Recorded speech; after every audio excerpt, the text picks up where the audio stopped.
После небольшого перерыва сессия продолжила свою работу. Студенты второго и третьего курсов излагали свое видение проблем и их возможные решения. Humanitarian intervention refers to a state using military force against another state when the chief publicity declared aim of that military action is ending human rights violations being perpetrated by the state against which it is directed. Let's face it, humanitarian intervention. This harsh reality is combined to create a legal and moral dilemma. Should international law permit humanitarian intervention knowing that it may be used by high-minded citizens and governments of one state to save multitudes of persons impolite in another state? But humanitarian intervention is a problematic instrument of foreign policy. Its basis, formulation and implementation are widely discussed, yet no consensus seems to have emerged so far. All major multilateral humanitarian interventions of this decade, Somalia, Bosnia and with qualifications Rwanda, have proven more than problematic.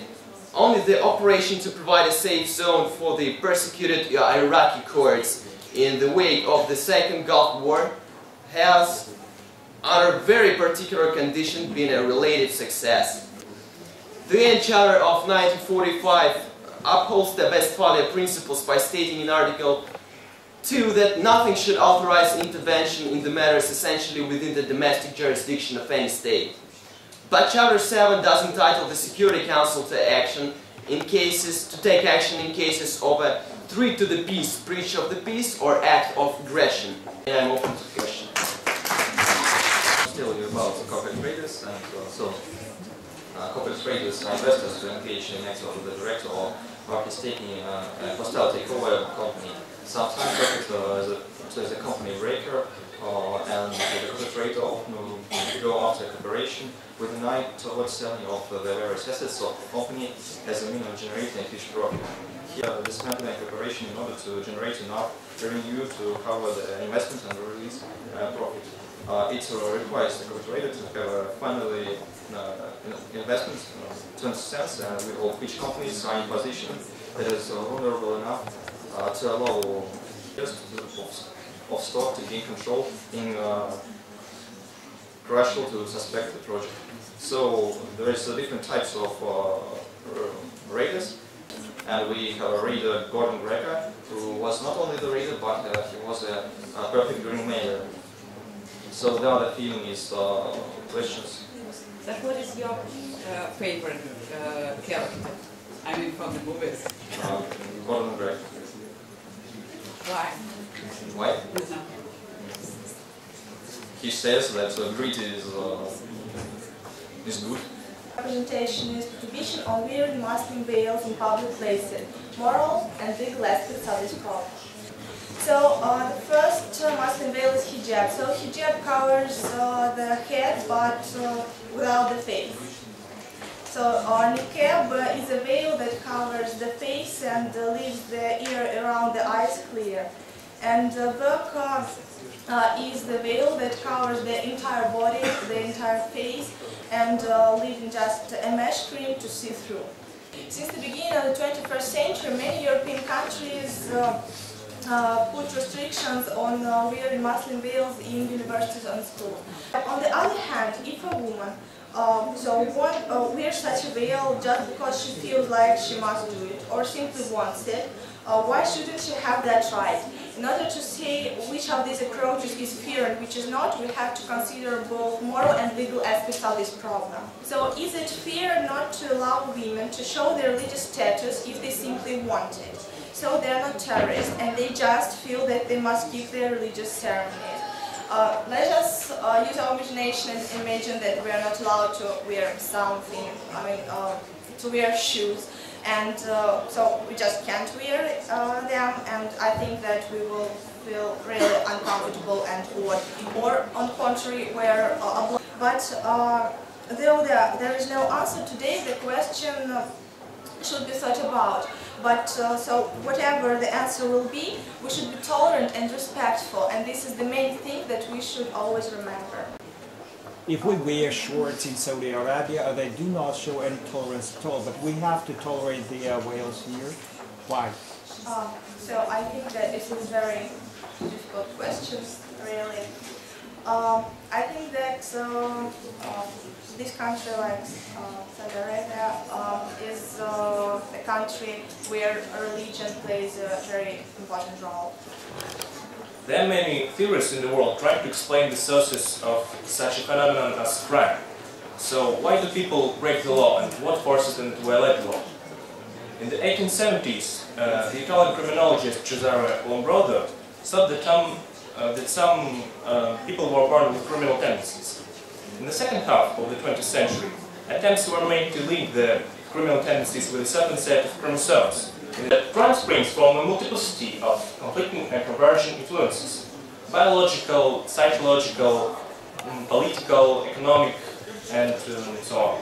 According to that reason, people commit crimes proceeding from the way of life.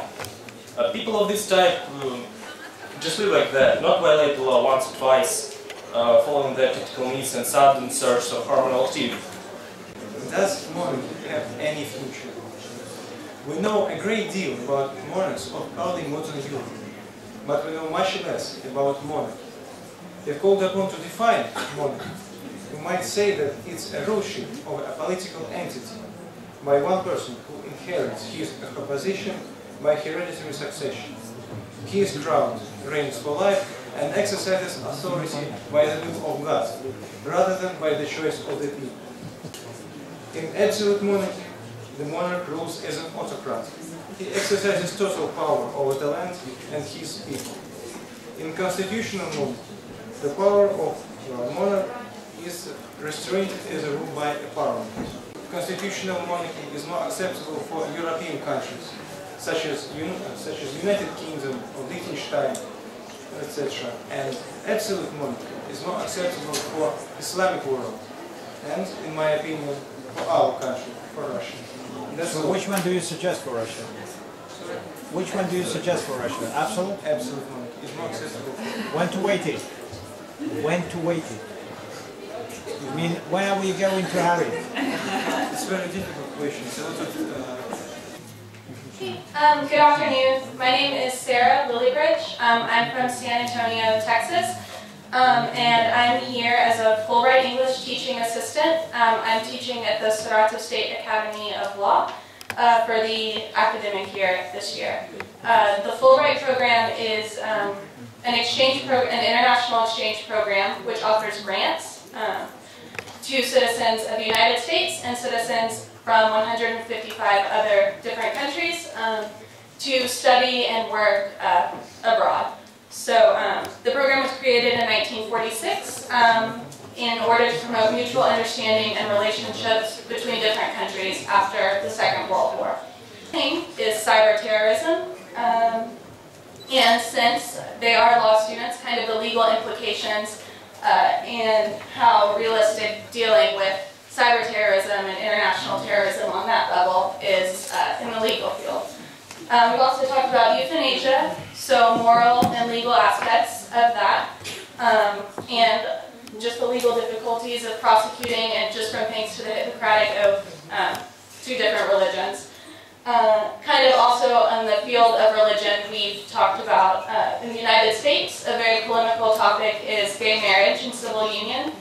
And so we've gotten a lot of personal opinions and kind of just, we talked about how throughout the world and in different states and regions, kind of legislature differs on this topic.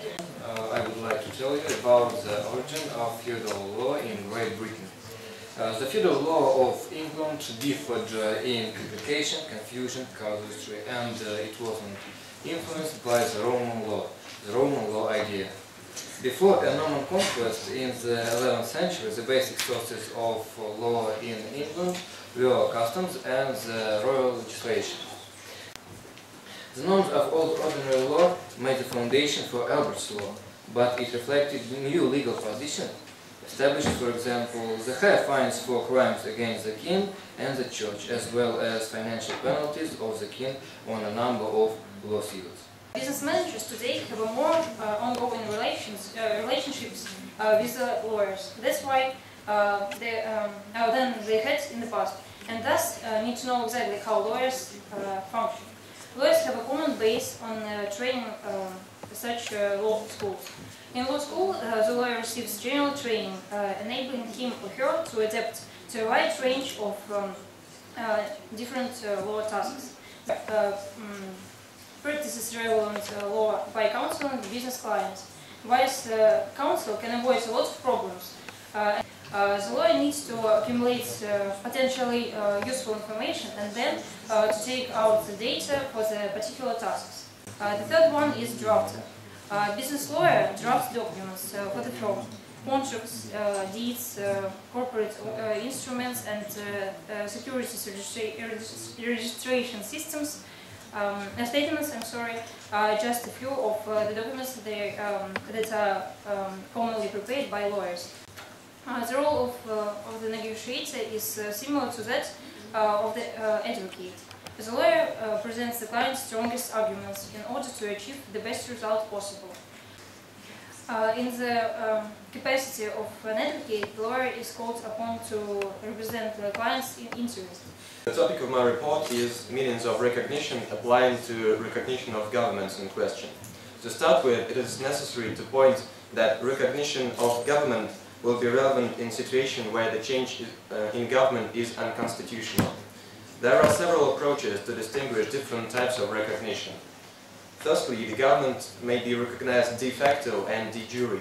Recognition de facto implies that there is some doubt as to the long-term viability of the government in question, and recognition de jure usually follows where the recognizing state accepts that the effective control displayed by the government is permanent and firmly rooted.